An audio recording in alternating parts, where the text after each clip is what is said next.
नमस्कार मित्रों, सूचना की दुनिया पर आपका स्वागत है। मैं हूं डॉक्टर सुभाष चंद्र सिंह। उड़ीसा में नवीन का नवीनीकरण नहीं। शीर्षक थोड़ा कठिन लगता है आपको कि नवीन कौन है और नवीनीकरण का क्या मतलब है। नवीन का मतलब नवीन पटनायक वहां के मुख्यमंत्री। नवीनीकरण नहीं का मतलब नो एक्सटेंशन, यानी उनके शासन की समाप्ति का समय आ गया है। अब आप कहेंगे जो व्यक्ति 24 साल से शासन कर रहा है, 2000 में वो मुख्यमंत्री बने थे और 2024 में 5वीं बार जो है वो चुनाव लड़ने जा रहे हैं। और आप कहेंगे कि 24 साल से जो व्यक्ति लगातार मुख्यमंत्री है, बिना किसी के सहयोग के अपने तय और 2/3 बहुमत से जीत रहा है, उसका नवीनीकरण नहीं होगा, यानी उसका शासन इस बार नहीं आएगा। ये कोई भी आश्चर्य कर सकता है, आश्चर्य करना भी चाहिए, लेकिन जमीनी हकीकत इस समय उड़ीसा की बदली हुई है। कोई एकाएक ये चेंज नहीं आया है। ये चेंज 2014 में थोड़ा आया, 2019 में तो काफ़ी आया। अब मैं थोड़ा सा बैकग्राउंडर बता दूं।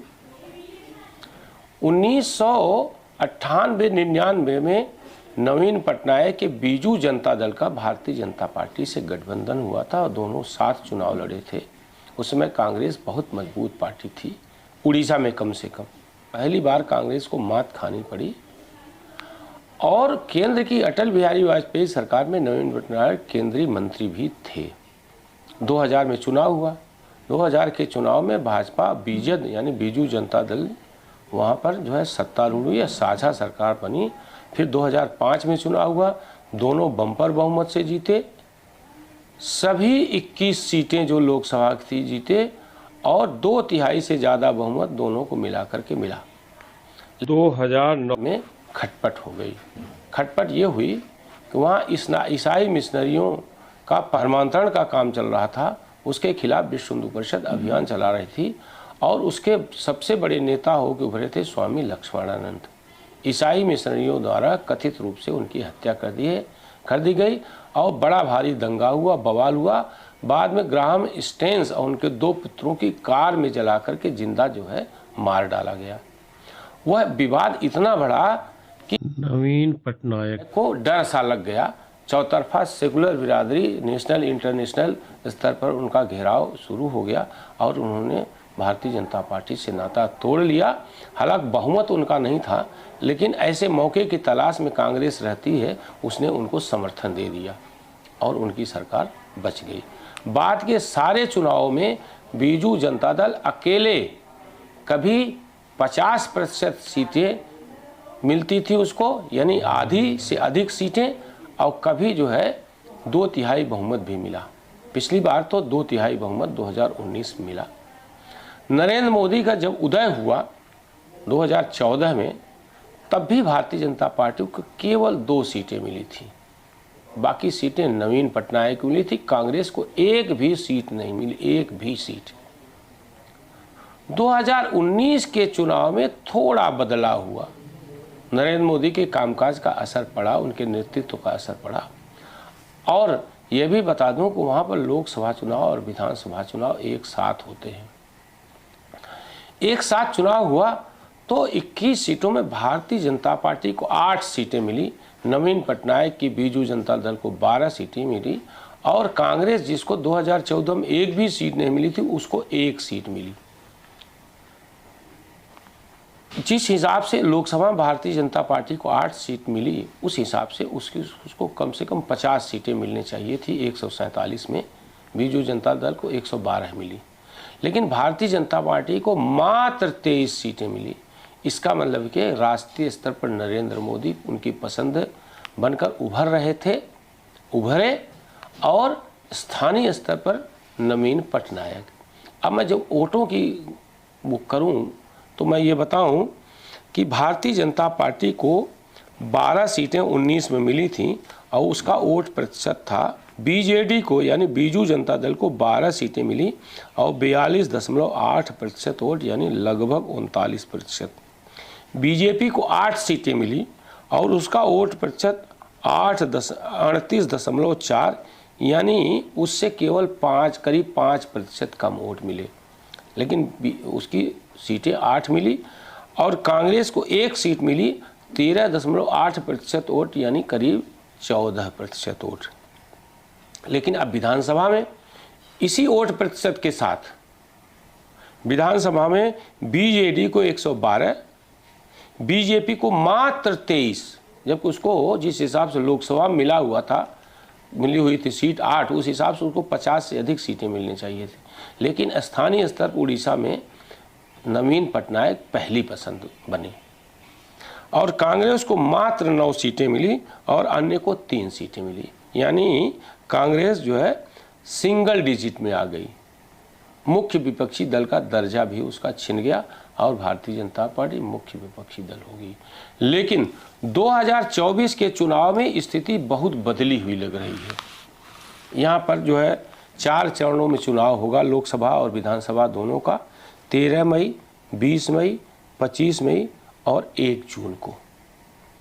हवा बदली कैसे लग रही है, अब इसका 2-3 मैं उदाहरण दूंगा। एक, बीजू जनता दल सत्तारूढ़ पार्टी है,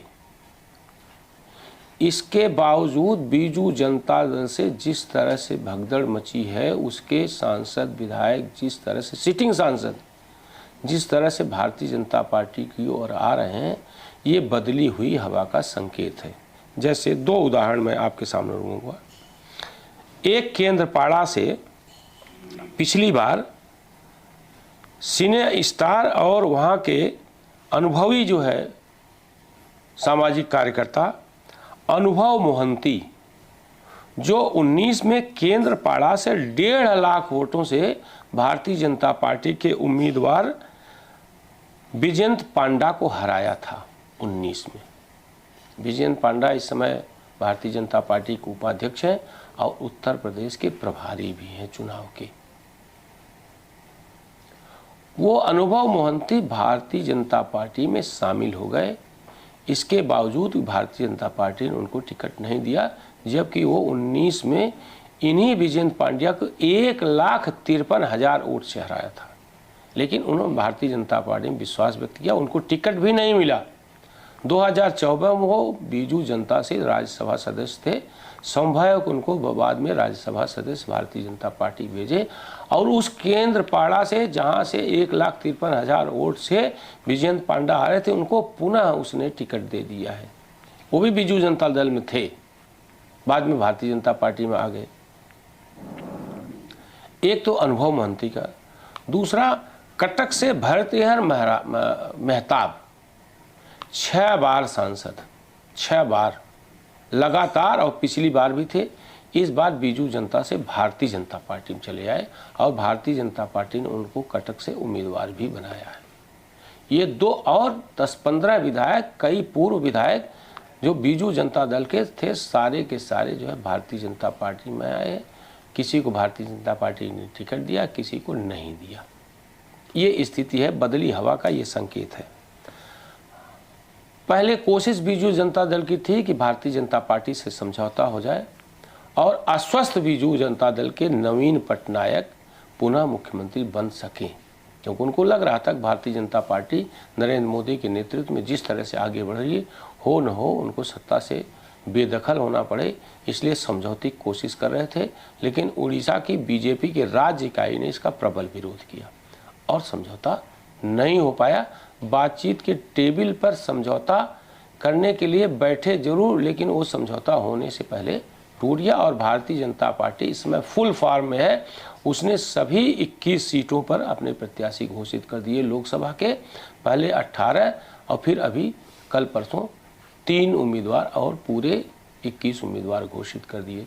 उसने अपने तेज तर्रार प्रवक्ता संबित पात्रा को पुरी से टिकट दिया है। पिछली बार मात्र 8,000 वोटों से हारे थे। इसके अलावा धर्मेंद्र प्रधान जो केंद्रीय मंत्री हैं, उनको संबलपुर से टिकट दिया है। पिछली बार वहाँ से वो जीत करके आए थे। भारतीय जनता पार्टी ने 112 उम्मीदवारों की विधानसभा में भी घोषणा कर दी। भारतीय जनता पार्टी आत्मविश्वास से लबरेज है और जब चुनाव का पहला चरण 13 मई शुरू होगा, तब तक उसने नरेंद्र मोदी, उत्तर प्रदेश के मुख्यमंत्री योगी, जगत प्रकाश नड्डा जो बीजेपी के अध्यक्ष हैं, केंद्रीय गृह मंत्री अमित शाह और रक्षा मंत्री राजनाथ सिंह को कई रैलियां वहां करेंगे। 100 रैलियों को, 100 जनसभाओं को वहां पर करने की योजना है।